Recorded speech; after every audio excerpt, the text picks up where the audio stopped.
ಭದ್ರಣ್ಣ, ಈಗಾಗಲೇ ಜಾನ್ಕಮ್ಮವ್ರ ವಿಷಯನ ನಿನ್ನ ಹತ್ರ ಹೇಳಿದ್ದೀನಿ. ನಂಗಮ್ಮ ಹೇಗೋ ಜಾನ್ಕಮ್ಮವರು ಹಾಗೆ. ನಾನು ಅವ್ರಿಗೆ ಅಷ್ಟು ಗೌರವ ಕೊಡ್ತೀನಿ. ನೀನು ಅಷ್ಟೇ ಗೌರವದಿಂದ ಅವ್ರ ಹತ್ರ ನಡ್ಕೋಬೇಕು, ಆಯ್ತಾ? ಆಯ್ತು ಸಂಗೀತ.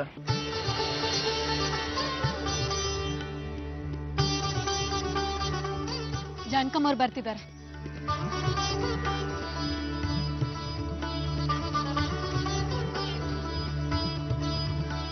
ಅಮ್ಮ. ಸಂಗೀತ, ನೀನ್ ಬಂದು ತುಂಬಾ ಹೊತ್ತಾಯ್ತಮ್ಮ. ಹಾಗೇನೂ ಇಲ್ಲಮ್ಮ, ನಾವು ಈಗ ತಾನೇ ಬಂದ್ವಿ. ಸಂಗೀತ, ನೀನ್ ಹೇಳಿದ್ ನಿನ್ ದೊಡ್ಡಪ್ಪನ ಮಗ ಭದ್ರ ಇವರೇನಾ? ಹೌದಮ್ಮ. ಅಣ್ಣ, ಚೆನ್ನಾಗಿರಪ್ಪ. ನೀನು ಇದೇ ಊರಲ್ಲಿ ಇರ್ಬೇಕು ಅಂತ ನಿರ್ಧಾರ ಮಾಡಿದೀಯಾ? ಹೌದಮ್ಮ. ಅಮ್ಮ, ಜೈರಾಮ್ ಸರ್ ಹೇಳಿ ನೀವು ಅಣ್ಣಂಗೊಂದು ಕೆಲಸ ಕೊಡಿಸ್ತೀರಾ? ಒಂದ್ ಕೆಲ್ಸಕ್ಕಾಗಿ ಇಷ್ಟೊಂದು ಕೇಳ್ಕೋಬೇಕಾ? ಖಂಡಿತ ಕೊಡಿಸ್ತೀನಿ. ನನ್ ಮಗನ್ ಪ್ರಾಣನೇ ಉಳಿಸಿದ ದೇವತೆ ನೀನು. ನೀನ್ ನನ್ನನ್ನು ಕೇಳ್ಕೋಬೇಕಾ? ಹೀಗ್ ಮಾಡಿ ಅಂತ ನನ್ಗೆ ಆರ್ಡರ್ ಮಾಡ್ಬೇಕು ಸಂಗೀತ. ಆ ಹಕ್ಕು ನಿನಗಿದೆ ಸಂಗೀತ. ಯಾಕಂದ್ರೆ ನೀನು ನನ್ನ ಮನೆ ದೀಪನ ಆರ್ದೇ ಇರೋ ಹಾಗೆ ನೋಡ್ಕೊಂಡಿದ್ಯಾ. ನಾನ್ ನಿನ್ಗೆಷ್ಟು ಸಹಾಯ ಮಾಡಿದ್ರು ಕಡಿಮೆನೆ. ಅಮ್ಮ, ಅಣ್ಣನ ಬಗ್ಗೆ ನಿಮಗ್ ಮತ್ತೇನೋ ಒಂದು ಹೇಳಬೇಕು. ಹೇಳು ಸಂಗೀತ. ಅಮ್ಮ, ಭದ್ರಣ್ಣ ಹಳ್ಳಿಲ್ ಬೆಳ್ದವನು. ಸ್ವಲ್ಪ ಒರ್ಟ, ಕೋಪ ಜಾಸ್ತಿ. ಇವನಿಂದ ಏನಾದ್ರೂ ತಪ್ಪಾದ್ರೆ ನನ್ ಮಗ ಅದಕ್ಕೆಲ್ಲ ಬೇಜಾರು ಮಾಡ್ಕೊಳ್ಳಲ್ಲ. ಅವನಿಗೆ ನಿನ್ ಬಗ್ಗೆ ತುಂಬಾ ಅಭಿಮಾನ ಇದೆ. ಅಷ್ಟೇ ಅಭಿಮಾನ ನಿನ್ನ ಅಣ್ಣನ ಮೇಲೂ ಇರುತ್ತೆ. ಭದ್ರ, ನನ್ ಮಗನ ಆಫೀಸ್ನಲ್ಲಿ ನಿನ್ ಕೆಲಸ ಮಾಡೋಕೆ ಇಷ್ಟ ಇದೆ ತಾನೆ? ಇಷ್ಟ ಇದೆಯಮ್ಮ.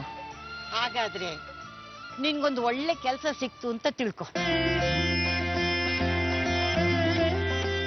ನನ್ ಮಗ ಜಯರಾಮ ಬಯಸೋದು ಕೆಲಸದಲ್ಲಿನ ಶ್ರದ್ಧೆ. ಅವನ ಹತ್ರ ಹೇಗಿರ್ಬೇಕು, ಏನು ಎತ್ತ ಅಂತ ಈಗಾಗಲೇ ಸಂಗೀತ ನಿನ್ಗೆ ಹೇಳಿರ್ಬೇಕು. ನೀನು ಸಂಗೀತ ಹೇಳಿದ ರೀತಿಲೇ ನಡ್ಕೊಂಡ್ರೆ ಅಷ್ಟೇ ಸಾಕು. ನನ್ ಮಗ ತುಂಬಾ ಖುಷಿ ಪಡ್ತಾನೆ. ನನ್ನ ತಂಗಿ ಹೇಳ್ದಾಗೆ ಕೇಳ್ತೀನಿ. ನಿಮ್ಮ ಆಶೀರ್ವಾದ ಒಂದಿದ್ರೆ ಸಾಕಮ್ಮ. ನನ್ನ ಆಶೀರ್ವಾದ ನಿನ್ ಮೇಲೆ ಸದಾ ಇರುತ್ತೆ. ಸಂಗೀತ ನಿನ್ ಮೇಲೆ ಇಟ್ಟಿರೋ ನಂಬಿಕೆನ ಉಳಿಸ್ಕೊ. ನಿಮ್ಮ ಆಶೀರ್ವಾದ ಒಂದಿದ್ರೆ ಸಾಕಮ್ಮ, ನನ್ನ ಬದುಕು ಬಂಗಾರ ಆಗೋದಕ್ಕೆ. ಮುಂಚೆ ತುಂಬಾ ಕೋಪ ಆಯ್ತಮ್ಮ, ಇವಾಗ ಆಗಿಲ್ಲ. ತುಂಬಾ ತಾಳ್ಮೆಯಿಂದ ಇರ್ತೀನಿ. ಪ್ರೀತಿಯಿಂದ ಎಲ್ರನ್ನೂ ಗೆಲ್ಲೋ ಪ್ರಯತ್ನ ಮಾಡ್ತೀನಮ್ಮ. ಗೆದ್ದೇ ಗೆಲ್ತೀನಮ್ಮ. ಸಂಗೀತ, ಈಗ ಸಂತೋಷನಾ? ತುಂಬಾ ತುಂಬಾ ಸಂತೋಷ ಆಗ್ತದೆ ಅಮ್ಮ. ನೀನ್ ಸಂತೋಷವಾಗಿದ್ರೆ ನಾನು ಸಂತೋಷವಾಗಿರ್ತೀನಿ. ನಾವಿಬ್ರು ಸಂತೋಷವಾಗಿದ್ರೆ ನಮ್ಮಿಬ್ಬರು ಮನೆಯಲ್ಲಿ ಸಂತೋಷ ಶಾಶ್ವತವಾಗಿರುತ್ತೆ. ಈ ಸಂತೋಷ ಶಾಶ್ವತವಾಗಿರ್ಲಿ ಅಂತ ದೇವರಲ್ಲಿ ಬೇಡ್ಕೊಳ್ಳೋಣ. ಬಾ ಬಾಪ ಬಾ. ನಂದು ನನ್ಗೆ ಎಷ್ಟು ಬೇಜಾರಾಯ್ತು ಗೊತ್ತಾ? ಯಾಕೆ ಅಮ್ಮಿ, ಏನಾಯ್ತು? ನಿಮ್ಮನ್ನ ನೋಡ್ಲಿಲ್ಲ, ನಿಮ್ ಜೊತೆ ಮಾತಾಡ್ಲಿಲ್ಲ ಅಂದ್ರೆ ನನಗೆ ಹುಚ್ಚಿ ಹಿಡ್ದಂಗ ಆಗತ್ತೆ. ನೆನ್ನೆ ಯಾಕೆ ಫೋನ್ ರಿಸೀವ್ ಮಾಡ್ಲಿಲ್ಲ? ಮನೇಲಿ ಏನಾದ್ರೂ ಪ್ರಾಬ್ಲಮ್ಮಾ? ಆ ರೀತಿನೂ ಇಲ್ಲ ಅಮ್ಮನಿ. ಮನೆ ತುಂಬಾ ಜನ, ಹಾಗಾಗಿ ಫೋನ್ ರಿಸೀವ್ ಮಾಡಕ್ಕಾಗ್ಲಿಲ್ಲ. ಹಾಗಾದ್ರೆ ಸಂಗೀತನ್ಗೆ ಎಂಗೇಜ್ಮೆಂಟ್ ಆಗೋಯ್ತಾ? ಇಲ್ಲ, ಅವಳ ಎಂಗೇಜ್ಮೆಂಟು 28ನೇ ತಾರೀಕು. ನೀ ಬಾ ಕೂತ್ಕೋ, ಹೇಳ್ತೀನಿ. ಈಗ ಹೇಳಿ, ಮನೆ ತುಂಬಾ ಜನ ಇದ್ದಾರೆ ಅಂದ್ರಲ್ಲ, ಯಾರ್ಯಾರು ಬಂದಿದ್ದಾರೆ? ತೀರ್ಥಳ್ಳಿಯಿಂದ ಶಾರದನ ಅಕ್ಕ, ಅವಳ ಗಂಡ, ಅವರಿಬ್ಬರು ಮಕ್ಕಳು ಎಲ್ಲ ಮನೆ ಬಂದಿದ್ದಾರೆ. ಹಾಗಾಗಿ ಫೋನ್ ರಿಸೀವ್ ಮಾಡಕ್ಕಾಗಿಲ್ಲ ಕಣೋ. ಶಾರದಾ ಅಕ್ಕನಿಗೆ ಅಕ್ಕ ಇರೋ ವಿಷಯ ನನಗೆ ಹೇಳೇ ಇಲ್ಲ. ಓಹ್, ಅದು ಹೇಳೋದ ಸಮಯ ಬಂದಿರಲಿಲ್ಲ, ಹಾಗಾಗಿ ಹೇಳಿರಲಿಲ್ಲ. ಈಗ ಮನೆಯಲ್ಲಿ ಅವ್ರ ಗಂಡ ಹೆಂಡತಿ, ಅವ್ರ ಮಕ್ಕಳು ಎಲ್ಲ ಇದ್ದಾರೆ. ಮೊದಲು ಅವ್ರ ದೊಡ್ಡ ಮಗ ನಿಮ್ಮ ರಾಕಿ ಥರನೇ ಮಹಾ ಮುಂಗೋಪಿ, ಜವಾಬ್ದಾರಿ ಇಲ್ಲ. ಊರಲ್ಲಂತೂ ಹೊಡೆದಾಟ ಬಡದಾಟ. ಅದಕ್ಕೆ ಇಲ್ಲಿ ಬಿಟ್ಟರಾರು ಸ್ವಲ್ಪ ಬದಲಾಗ್ಬೋದು ಅಂತ ಇಲ್ಲಿ ಬಿಟ್ಟು ಹೋಗಿ ಬಂದಿದ್ದಾರೆ. ಅಂದ್ರೆ ನಿಮ್ಮ ಮನೆಯಲ್ಲಿ ಮತ್ತೊಬ್ಬ ಮೆಂಬರ್ ಜಾಸ್ತಿ ಆದ್ರು? ಹೌದು ಯಾಮಿನಿ, ನಮಗೆ ಗಂಡು ಮಕ್ಕಳಿಲ್ಲ. ಅವನನ್ನೇ ನಾವು ನಮ್ಮ ಮಗ ಅಂತ ತಿಳ್ಕೊಂಡಿದ್ದೀವಿ. ಈ ಡಾಕ್ಟ್ರು ಒಂಟಿ ಅನ್ಕೊಂಡ್ರೆ ಯಾರ್ಯಾರೋ ಬಂದು ಜಂಟಿ ಆಗ್ತಾ ಇದಾರಲ್ಲ, ಮುಂದೆ ಅವನಿಂದ ಏನಾದ್ರೂ ನಮಗ್ ತೊಂದರೆ ಆಗುತ್ತಾ? ನಮ್ಮ ಅಣ್ಣ ತೋಟ ನೋಡ್ಕೊಂಡಿದ್ದಾರೆ. ನಮ್ಮ ಅತ್ತಿಗೆ ತುಂಬಾ ಒಳ್ಳೆಯವರು.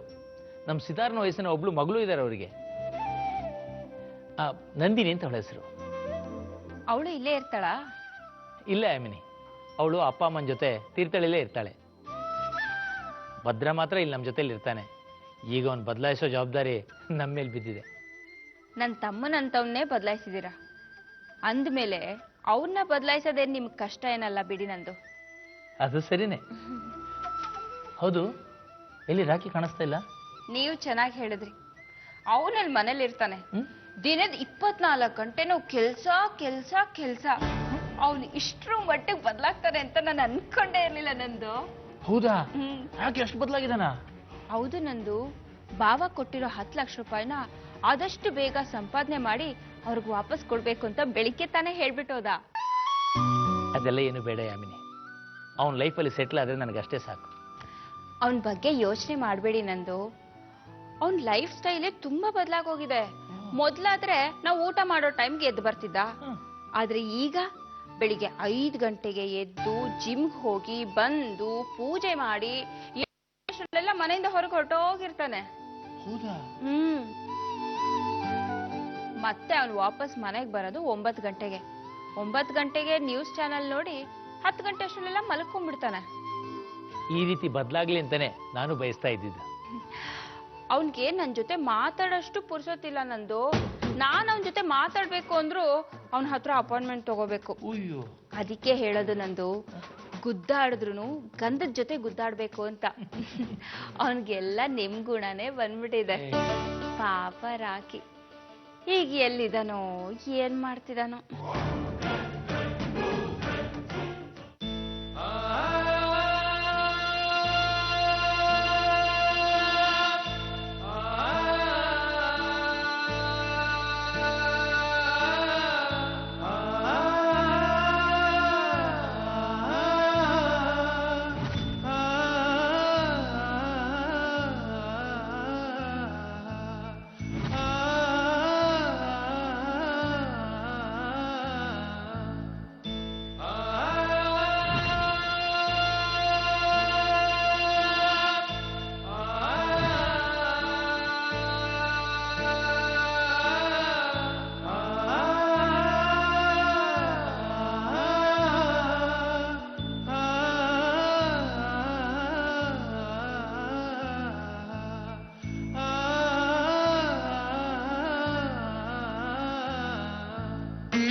ಕಣ್ಣೀರು ಏನ್ ಹೇಳ್ತಾ ಇದೆ ಗೊತ್ತಾ? ಮಗಳನ್ನ ದೂರ ಮಾಡಿಕೊಂಡು ನೀನು ದೊಡ್ಡ ತಪ್ಪು ಮಾಡಿದೆ ಅಂತ ಹೇಳ್ತಾ ಇದೆ. ನೀನ್ ತಪ್ಪು ತಿಳ್ಕೊಂಡಿದ್ದೀ ಜಯರಾಮ. ನಾನ್ ತಗೊಂಡ ನಿರ್ಧಾರ ಸರಿ ಇದೆ ಅಂತ ಈ ಕಣ್ಣೀರು ಹೇಳ್ತಿದೆ. ಸಮಾಧಾನಕ್ಕೋಸ್ಕರ ಹುಟ್ಟೋ ಸುಳ್ಳು ಮನಸ್ಸಿಗೆ ನಿಜವಾದ ಸಮಾಧಾನ ಕೊಡೋದಿಲ್ಲಮ್ಮ. ಕರಳ ಬಳ್ಳಿ ದೂರ ಆದ ನೋವನ್ನು ಮರೆಯೋದು ಅಷ್ಟು ಸುಲಭದ ಮಾತಲ್ಲಮ್ಮ. ಯಾಕೋ ನಾವು ದುಡುಕ್ಬಿಟ್ವಿ ಅಂತ ಅನಿಸ್ತಾ ಇದೆ ನನಗೆ. ನಾವು ಬಯಸಿದ್ದನ್ನ ಪಡ್ಕೋಬೇಕಾದ್ರೆ ಏನಾದ್ರೂ ಒಂದನ್ನ ಕಳ್ಕೋಬೇಕಾಗುತ್ತೆ ಜಯರಾಮ. ಜಯರಾಮ, ಈ ನೋವೇನು ಶಾಶ್ವತ ಅಲ್ಲ. ನಾನು ಅನ್ಕೊಂಡ ಹಾಗೆ ಶೇಖರ್ ಬದಲಾದ್ರೆ ನನ್ಗಷ್ಟೇ ಸಾಕು.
ಅಪರೂಪ ದೇವ್ರ ದರ್ಶನ ಆಯ್ತಾ?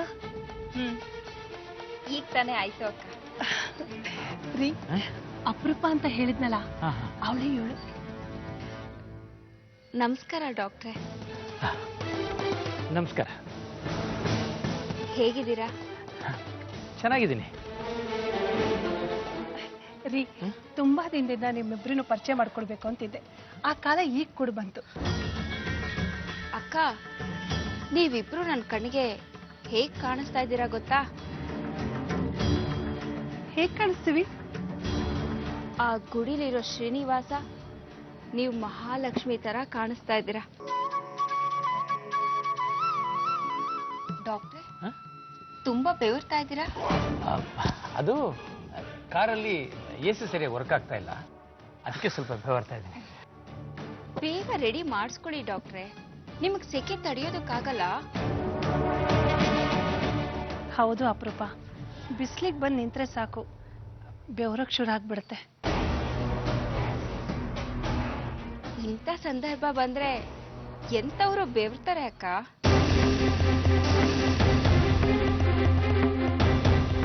ಇಂಥ ಸಂದರ್ಭನ? ಹಾ, ಕ್ಲೈಮೇಟ್ ಚೇಂಜ್ ಆಯ್ತಲ್ಲ ಅಕ್ಕ, ಅದಕ್ಕೆ ಹಾಗೆ ಹೇಳ್ದೆ. ಹೌದು.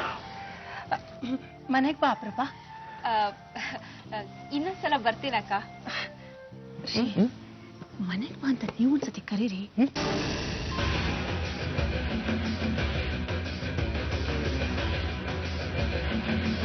ಕರೀರಿ. ಅಪರೂಪ ಅವರೇ, ನಮ್ಮನೆಗೆ ಒಂದ್ಸಾರಿ ಬನ್ನಿ. ಅಕ್ಕ ಫಾರ್ಮಾಲಿಟೀಸ್ಗೋಸ್ಕರ ಹೇಳಿದ್ರು. ನೀವು ಕರೀದೇ ಇದ್ರು ನಾನು ನಿಮ್ಮ ಮನೆಗೆ ಬರ್ತಾನೇ ಇರ್ತೀನಿ ಅಲ್ವಾ ಅಕ್ಕ? ಅಕ್ಕ, ಡಾಕ್ಟ್ರು ಬೆವರ್ತಾನೆ ಇದ್ದಾರೆ, ನೀವು ಒಳಗಡೆ ಹೋಗಿ ಪೂಜೆ ಮಾಡಿಸಿ. ಸರಿ ಅಪರೂಪ, ಇವ್ರಿಗೂ ಟೈಮ್ ಆಯ್ತು. ಎಲ್ಲಿಗೆ ಹೋಗೋದಕ್ಕೆ ಅಕ್ಕ? ಅದೇ ಕ್ಲಿನಿಕ್ ಹೋಗ್ಬೇಕಲ್ಲ ಇವರು, ಅದಕ್ಕೆ. ಓ ಹೌದು ಹೌದು. ಸರಿ ಅಕ್ಕ, ನಾನು ಹೊರಡ್ತೀನಿ. ಬಾಯ್. ಬಾಯ್. ಬಾಯ್ ಹೇಳ್ರಿ. ಬಾಯ್. ಬಾಯ್. ನಡಿ.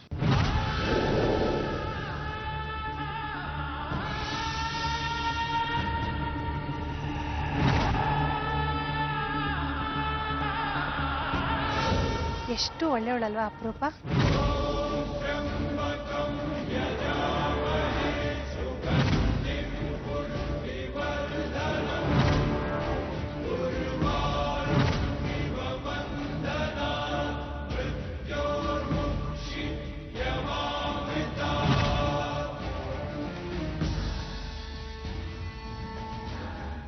ನಂದಿನಿ, ಊರಿಗೆ ಬಂದಾಗ ಮಾವಿನ ತೋಪಲ್ಲಿ ನಾವೆಲ್ಲ ಆಟ ಆಡ್ತಿದ್ವಲ್ಲ, ಅದಿನ್ನೂ ಹಾಗೆ ಇದೆಯಾ ಅಥವಾ? ಇಲ್ಲ ಅಕ್ಕ, ಅದನ್ನ ಕಟ್ ಮಾಡಿ ರೋಡ್ ಮಾಡ್ಬಿಟ್ಟಿದ್ದಾರೆ.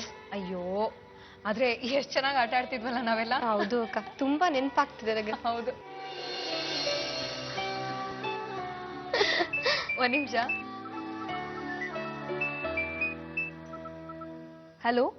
ಹಲೋ ಸಂಗೀತಾ, ನಿನ್ನ ಅಣ್ಣನಿಗೆ ನಮ್ಮ ಫ್ಯಾಕ್ಟ್ರಿಲಿ ಸೂಪರ್ವೈಸರ್ ಕೆಲಸ ಸಿಕ್ಕಿದೆ. ಸಂತೋಷ ತಾನೇ? ತುಂಬಾ ಸಂತೋಷ ಆಗ್ತಿದೆ ಅಮ್ಮ. ನಾಳೆ ನೀನೇ ನಿನ್ನ ಅಣ್ಣನನ್ನ ನಮ್ಮ ಫ್ಯಾಕ್ಟ್ರಿ ಕರ್ಕೊಂಡು ಹೋಗು. ಮನೆಗೆ ಪರಿಚಯ ಮಾಡಿಸ್ಕೊಡು. ಆಯ್ತಮ್ಮ, ಅಡ್ರೆಸ್ ಹೇಳ್ತೀರಾ?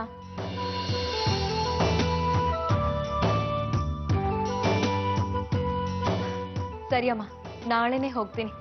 ತುಂಬಾ ಥ್ಯಾಂಕ್ಸ್ ಅಮ್ಮ. ನಿನ್ನ ಸಂತೋಷನೇ ನನ್ನ ಸಂತೋಷ. ಥ್ಯಾಂಕ್ಸ್ ಅಮ್ಮ. ಬಾಯ್. ಬಾಯ್. ನಂದಿನಿ, ನನಗೆ ಗೊತ್ತಿರೋರೊಬ್ರು ಭದ್ರಣ್ಣನ ಕೆಲಸ ಕೊಡ್ತೀನಿ ಅಂತ ಹೇಳಿದ್ದಾರೆ. ನಾಳೆನೆ ನಾನು ಭದ್ರಣ್ಣನ ಅಲ್ಲಿ ಕರ್ಕೊಂಡು ಹೋಗ್ತೀನಿ.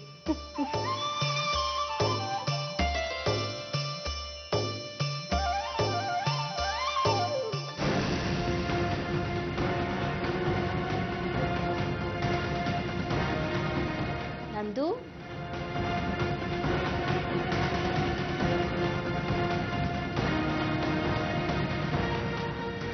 ನಂದು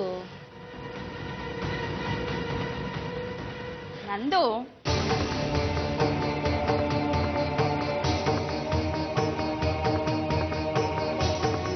ನಂದು ನನ್ನಿಂದ ತಪ್ಪಾಗಿದೆ, ದಯವಿಟ್ಟು ನನ್ನ ಕ್ಷಮಿಸ್ಬಿಡಿ.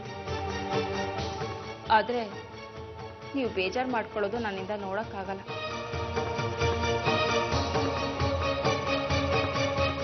ನಾನ್ ಸುಳ್ಳು ಹೇಳಿದ್ದು ನಿಮ್ ದೃಷ್ಟಿಲಿ ತಪ್ಪೆ, ಆದ್ರೆ ನನ್ನ ದೃಷ್ಟಿಲಿ ಸರಿ. ಯಾವ್ದು ಯಾವ ಸರಿ ಯಾಮಿನಿ? ಯಾಕೆ ಹೀಗೆ ಮಾಡಿದೆ? ನಾನು ನಿನ್ ಮೇಲೆ ಎಷ್ಟು ನಂಬಿಕೆ ಇಟ್ಟಿದ್ದೆ, ನನ್ನ ನಂಬಿಕೆ ದ್ರೋಹ ಮಾಡ್ಬಿಟ್ಟೆ. ನಂದು ಏನ್ ಮಾತಾಡ್ತಿದ್ದೀರಾ ನಂದು? ನಾನ್ ನಿಮಗ್ ದ್ರೋಹನ? ಮತ್ತಿನೇನು ಯಾಮಿನಿ? ಅಪರೂಪ ಅಂತ ನಾಟಕ ಆಡೋ ಅವಶ್ಯಕತೆ ಏನಿತ್ತು? ನನ್ನ ಹೆಂಡತಿನೇ ನಿನ್ನನ್ನ ನನಗೆ ಅಪರೂಪ ಅಂತ ಪರಿಚಯ ಮಾಡ್ಕೊಡೋ ಪರಿಸ್ಥಿತಿನ ಯಾಕೆ ನಿರ್ಮಾಣ ಮಾಡಿದೆ? ಆ ಕ್ಷಣಕ್ಕೆ ನನ್ನ ಪ್ರಾಣ ಹೋದಾಗಾಯ್ತು. ನಿನ್ನಿಂದ ನಾನು ಇದನ್ನೆಲ್ಲ ನಿರೀಕ್ಷೆ ಮಾಡಿರಲಿಲ್ಲ ಯಾಮಿನಿ, ಮಾಡಿರಲಿಲ್ಲ. ಇಷ್ಟು ದಿನ ನಿನ್ ತಮ್ಮ ಒಂದ್ ರೀತಿ ನನ್ನ ಪ್ರಾಣ ತಿಂತಾ ಇದ್ದ, ಈಗ ನೀನ್ ಶುರು ಮಾಡ್ಕೊಂಡ್ಬಿಟ್ಯಾ? ನನ್ನ ಮನೆಯವ್ರನ್ನ ನೀನ್ ಆಡ್ಸೋ ಬುಗುರಿಂದ ಅನ್ಕೊಂಡಿದ್ಯಾ ಯಾಮಿನಿ?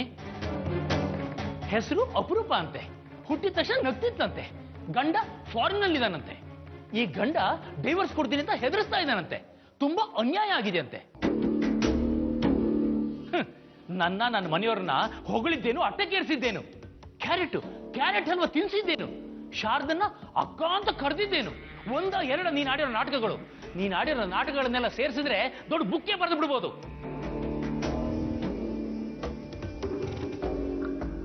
ಇದೆಲ್ಲ ನಾನ್ಸೆನ್ಸ್ ಅಂತ ಅನ್ಸಲ್ಲ ನಿನಗೆ? ಹುಡುಗಾಟಿಕೆ ಇರಬೇಕು, ಆದ್ರೆ ಅದಕ್ಕೊಂದು ಲಿಮಿಟ್ ಇರಬೇಕು. ಅತಿ ಆದ್ರೆ ಅಮೃತನ ವಿಷಯ ಆಗುತ್ತೆ.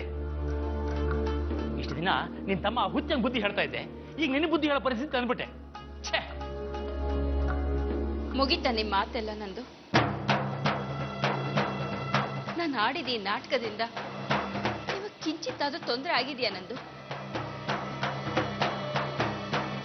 ಹುಡುಗಾಟ ಅಂದ್ರಲ್ಲ, ನಾನು ಆಡಿದ್ದು ಹುಡುಗಾಟ ಅಲ್ಲ ನಂದು, ನರಳಾಟ. ಏನ್ ಹೇಳ್ತಾ ಇದೆಯಾ ಅಮಿನಿ? ನಾನು ನಿಮ್ಮ ಹತ್ರ ತುಂಬಾ ಸಲ ಕೇಳ್ಕೊಂಡೆ, ನಿಮ್ ಹೆಂಡತಿ ಮಕ್ಕಳನ್ನ ಒಂದ್ಸಲ ನನಗೆ ತೋರಿಸಿ ಅಂತ. ಆದ್ರೆ ನೀವು ಹಾಗೆ ಮಾಡ್ಲಿಲ್ಲ.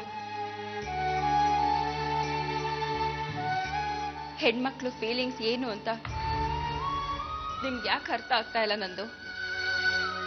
ಶಾರದಕ್ಕನ್ನ ಮಕ್ಕಳನ್ನ ತೋರ್ಸೋ ಆಸೆ ನಿಮ್ಗೆ ಇಲ್ದೇ ಇರಬಹುದು, ಆದ್ರೆ ಅವ್ರನ್ನ ಯಾವಾಗ ನೋಡ್ತೇನೆ ಅಂತ ನನ್ನ ಜೀವ ಜಾತಕ ಪಕ್ಷಿ ತರ ಕಾಯ್ತಾ ಇತ್ತು. ಆ ದೇವ್ರೆ ನನ್ನ ಆಸೆ ಈಡೇರಿಸ್ಬಿಟ್ಟ. ನಾನೊಬ್ಳು ಅನಾಥೆ ನಂದು. ನನ್ನವರು ಅಂತ ಯಾರಾದ್ರೂ ಸಿಗ್ಲಿ, ನನ್ನ ಬಗ್ಗೆನೂ ಯಾರಾದ್ರೂ ಪ್ರೀತಿ ಕಾಳಜಿ ತೋರ್ಸ್ಲಿ ಅನ್ನೋ ಆಸೆ ಅಷ್ಟೇ. ಇದರಿಂದ ನಿಮ್ಗೆ ಒಂದು ಚಿಕ್ಕ ತೊಂದರೆನೂ ಆಗದೆ ಇರೋ ರೀತಿನೇ ನೋಡ್ಕೊಂಡಿದ್ದೀನಲ್ಲ ನಂದು. ಈ ಯಾಮಿನಿ ಯಾವತ್ತಾದ್ರೂ ನಿಮಗ್ ತೊಂದರೆ ಕೊಡ್ತಾಳ ನಂದು? ಹಾಗೇನಾದ್ರೂ ನಿಮಗ್ ತೊಂದರೆ ಕೊಟ್ರೆ ಈ ಯಾಮಿನಿ ಖಂಡಿತ ಬದುಕಿರಲ್ಲ ನಂದು.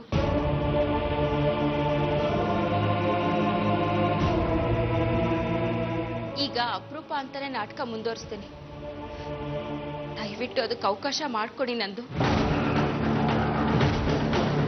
ಮಾಡ್ಕೊಡಿ ನಂದು.